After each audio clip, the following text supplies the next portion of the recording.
महाराष्ट्र में अब जो सरकार बनी है वो चोरी की सरकार है, वो चोरों की सरकार है। बिहार में जैसे महाराष्ट्र में चुनाव चोरी किया गया, वैसे ही बिहार में चुनाव चोरी करने की कोशिश की जा रही है। महाराष्ट्र में अब जो सरकार बनी है वो चोरी की सरकार है, वो चोरों की सरकार है। 85 लाख वोट को बदलकर वहां पर उन्होंने अपनी सरकार बनाई बीजेपी वाले। आज वही कोशिश, कल जो राहुल गांधी जी बिहार गए थे, आप देखे होंगे बिहार में जो बहुत बड़ी रैली हो गई, वहां पर 7 करोड़ वोटर में से 2 करोड़ वोटर्स को वो काट रहे हैं। क्या ऐसी सरकार आपको चाहिए? क्या ऐसे लोग चाहिए? क्या इससे लोकतंत्र बचेगा? बचेगा लोकतंत्र?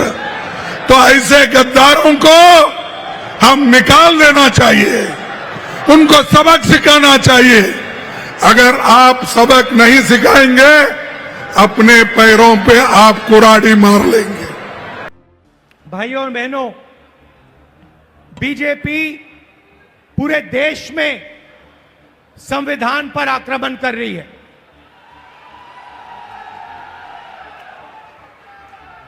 जहां भी हम देखते हैं संविधान पर बीजेपी के लोग आक्रमण कर रहे हैं। कल मैं बिहार में था और बिहार में जैसे महाराष्ट्र में चुनाव चोरी किया गया, वैसे ही बिहार में चुनाव चोरी करने की कोशिश की जा रही है। वैसे ही बिहार में चुनाव चोरी करने की कोशिश की जा रही है और चुनाव चोरी करने के लिए इलेक्शन कमीशन ने नई साजिश शुरू की है। इलेक्शन कमीशन बीजेपी का अंग का काम कर रहा है, अपना काम नहीं कर रहा है। महाराष्ट्र में लोकसभा और विधानसभा के बीच में 1 करोड़ नए वोटर आ गए। आज तक किसी को नहीं मालूम ये वोटर कौन थे और कहां से आए। हमने इलेक्शन कमीशन से एक बार नहीं, अनेक बार कहा है, आप हमें वोटर लिस्ट दीजिए, आप हमें वीडियोग्राफी दीजिए।